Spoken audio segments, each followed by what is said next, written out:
أعوذ بالله السميع العليم من الشيطان الرجيم. بسم الله الرحمن الرحيم. بإذن الله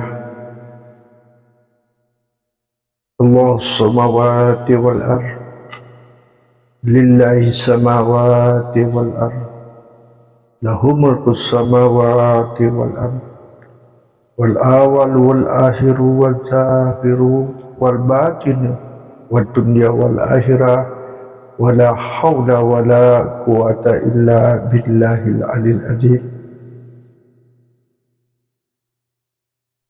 أشهد أن لا إله إلا الله وأشهد أن محمد عبده ورسوله.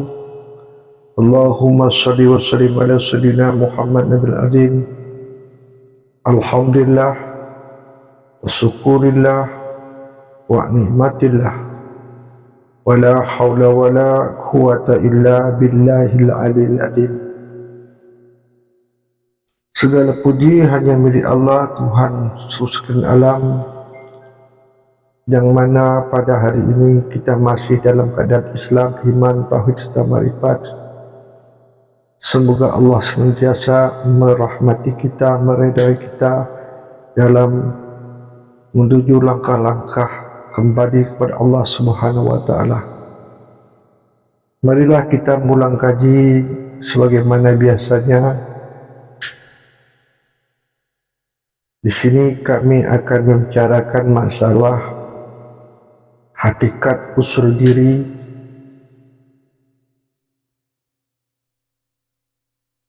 puji yang 4. Ada puji orang syariat, la ilaha illallah.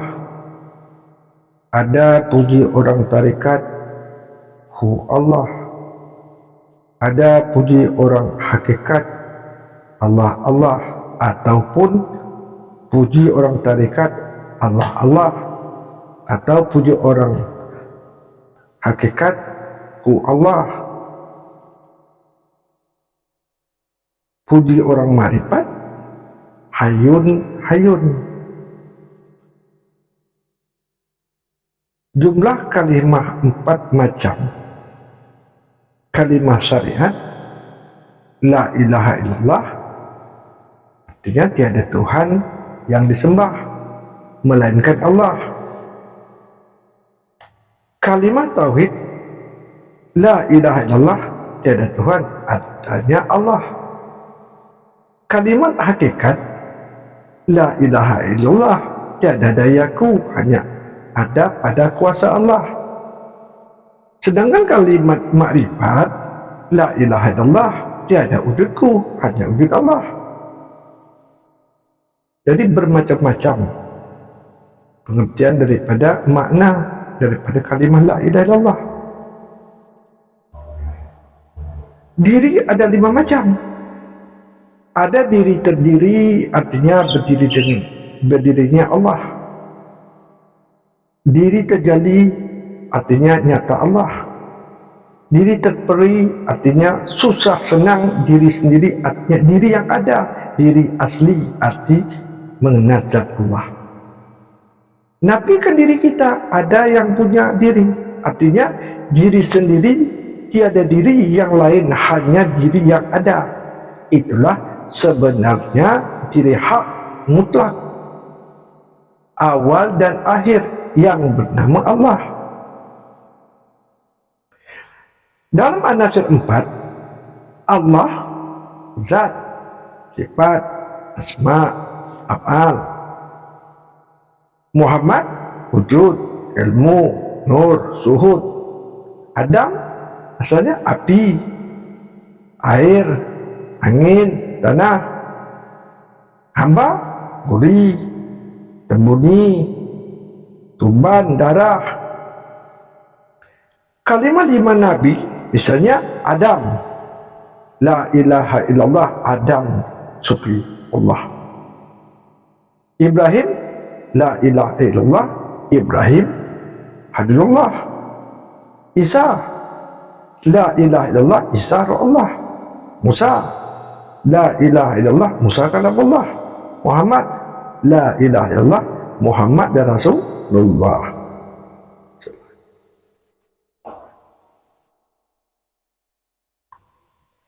Puji Muhammad ada 7.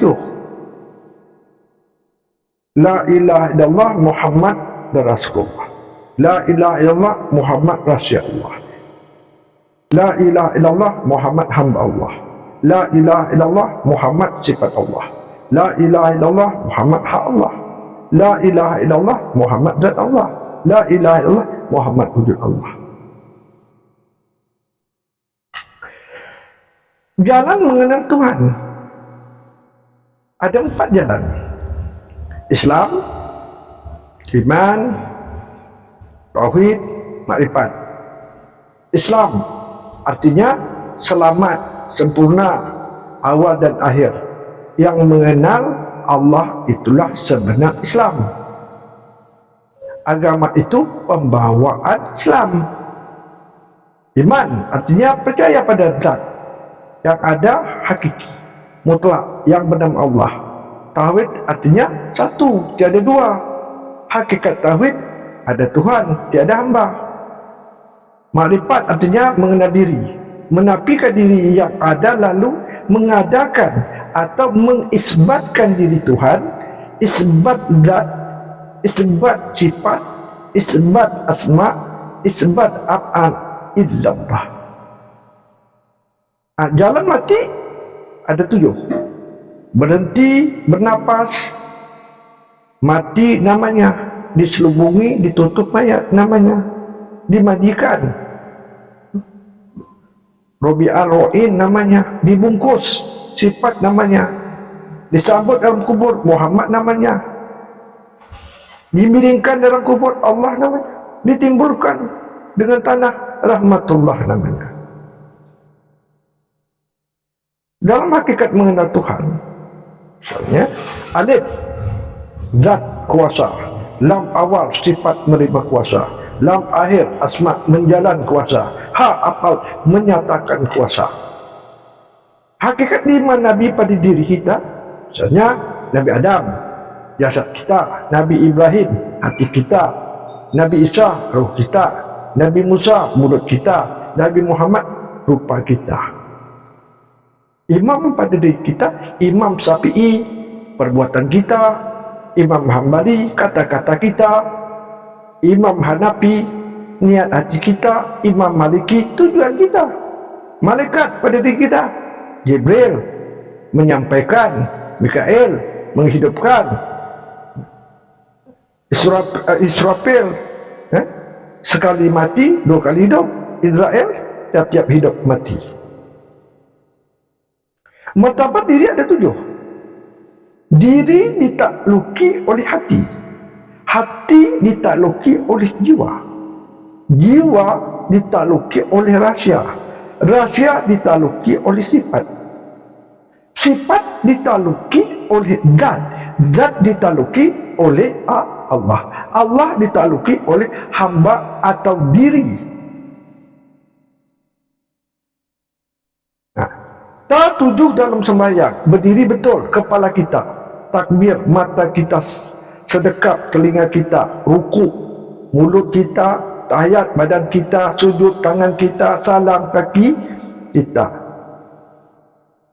titiat, kasat, kata hati, tak dikatakan, takyin dikerjakan, ihram suci lahir batin, Tubadil berganti kuasa, munajat berganti kata, mi'raj sampai kepada Allah. Jadi di dalam juga kalau kita bicarakan masalah sifat 20 Allah pada diri kita, saudara bisa mengerti sebelum kita memahami tentang ilmu ma'rifatullah. Maka yang pertama kali mestilah memahami makrifat an-nafsi, mengenal diri terlebih dahulu, baru kita memahami tahapan ilmu ma'rifatullah. Tanpa kita mulai terlebih dahulu pemahaman hakikat diri kita, maka kita tak akan menemui apapun kecuali kebingungan dalam pemikiran kita. Dalam hadis kursi menjelaskan, ya Muhammad, aku jadikan alam ini kerana engkau, dan aku jadikan engkau kerana aku. Maka engkau itulah rahsiaku. Aku dan engkau itu tidak lain daripada kujua. Mengenal diri atau mengenal hakikat insan dan mengenal asal kejadian diri adalah dasarnya jalan untuk memahami ilmu tasawuf. Sebagaimana sebahagian hakikat yang lainnya juga bisa dengan jalan memahami 20 sifat yang ada pada Allah dan juga ada pada diri kita. Inilah sifat dahulu yang pada Allah, yakni satu, makam ahliyah, yaitu sifat nafsiyah adalah wujud, sifat sabiyah adalah kidam, baka, muhalapa, tuhukiyah mutala, wahdaniyat. Makam wahdah, yaitu sifat makni, adalah kudrat, iradat, ilmu, ayat, sama, basar, kalam. Makam wahidah, yaitu sifat maknawiyah adalah kadirun, muridun, alimun, sami'un, basirun, mutakalimun. Jadi maksudnya keterangan begini, makam ahliyah itu adalah Allah, yaitu zat Rahmani Rahim. Martabat wahdah itu adalah Muhammad, yaitu ruh idapi. Martabat wahidiyah itu adalah Adam, jasad. Maka hakikat Tuhan itu ialah maha hidup yang tiada mati. Hakikat Muhammad itu ialah hak Tuhan. Dan Adam itu adalah tidak ada diri kecuali Allah yang ada. Nah, jadi saudara harus mengerti, sifat 20 itu jatuh pada diri kita, yaitu wujud pada tubuh kita, kidam pada daging kita, baka pada tulang kita, muhalafah pada urat kita, qiyamuhu binafsi pada zat dan sifat kita, wahdaniyat pada hati pada kita, kudrat pada kaki kita, iradat pada sumsum kita, ilmu pada pengetahuan kita, hayat pada hidup kita, sama pada telinga kita, basar pada mata kita, kalam pada lidah kita, kadirun pada sulbi kita, muridun pada otak kita, alimun pada jantung kita, hayun pada darah kita, yang hidup, sami'un pada empedu kita. Sangatlah perlu kita ketahui bahawa sifat 20 menjadi diri sebenar diri kita, yakni satu, wujud jasad insan. Sifatku jadi tanggungan dalam dunia, kidam, roh jasmani, kulitku meliputi semesta alam, baka, roh rohani, dagingku tanggungan rahasia dalam diri, muhalafatu lil hawadis, roh nabati, darahku meliputi alam diri, qiyamuhu binafsi, ruh insan, napasku jadi ucapan di dalam diri, wahdaniyah, ruh rabbani, hatiku jadi ilmu ke dalam diri, kudrat, ruh al-Qudus, urat putihku yang tak berdarah berjalan di setiap diri, iradat, ruh hafi, asal mula jadi kekuatan alam sendiri, ilmu, roh idapi, asal mula jadi nyata di dalam cermin hak diri, hayat, roh nurani, uratku yang meliputi tubuhku yang hidup sendiri, sama, besi kosani, pendengaranku asal mula jadi sekalian alam diri, basar, pencerna, pancaran mahnikam, kalamku dengan sendirinya, kalam, roh mutu mahnikam, mendahirkan perkataan diri di alam dunia, qadirun, wujud mahnikam jadi ruhku, kun hidat dengan sifat, muridun, ilmu Allah, tubuhku asal mula jadi kalimah di dalam diri, alimun, derajat Allah kebesaranku asal mula jadi duduk di dalam otak yang putih, hayun, suci kalimahku asal mula jadi alam diriku, Sami'un, zat sifat wahdaniah di dalam kalimah iman diriku. Basirun, rahsia nyawa dengan badan wahidiyah bersama zat dan badan tiada bercerai dunia akhirat. Mutakalimun, gaib di dalam Ka'bah aras yang putih di dalam kalimah ma'rifatullah. Maka jadilah yang disebut rahsia Muhammad, itulah yang sebenar-benar tiada lain dari penzahiran 5 sifat. Sifat Allah yang dinamakan la, kalimat la iaitu wujud, qidam, baka, muhalafatuhu, qiyamuhu. Yang disebut nyawa Muhammad itulah yang sebenar-benar tiada lain penzahiran sifat Allah, yakni sama, basar, kalam, sami'un, basirun, mutakalimun. Yang disebut hati Muhammad itu sesungguhnya tiada lain daripada penzahiran 4 sifat Allah, yakni kalimat ilah, kudrat, iradat, ilmu, hayat. Terakhir disebut tubuh Muhammad itu sesungguhnya tidak lain dari penzahiran 5 sifat Allah, yaitu kadirun, muridun, alimun, rajiun, wahdahniyah. Inilah yang sebenar-benar kenyataan yang senyata-nyata terjadi Allah tanpa Tuhan berkelakuan pada Muhammad. Terjadi hayat Allah kepada ruh Muhammad, maka insan itu dengan sendirinya terjadi ilmu Allah kepada hati Muhammad, maka insan itu tahu dengan sendirinya terjadi kudrat Allah pada tulang Muhammad, maka insan itu kuasa dengan sendirinya. Terjadi iradat Allah pada nafsu Muhammad, maka insan itu berkehendak sendirinya. Terjadi sama Allah pada telinga Muhammad, maka insan itu mendengar sendirinya. Terjadi bahasa Allah pada mata Muhammad, maka insan itu melihat sendirinya. Terjadi kalam Allah pada mulut Muhammad, maka insan itu berkata dengan sendirinya. Inilah pemahaman ilmu-ilmu tauhid mengenai sifat Allah yang ada pada diri kita.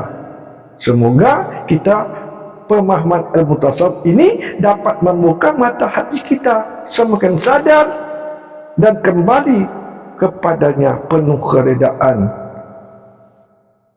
Kami akhiri, wabillahi taufik wa hidayah. Assalamualaikum warahmatullahi wabarakatuh.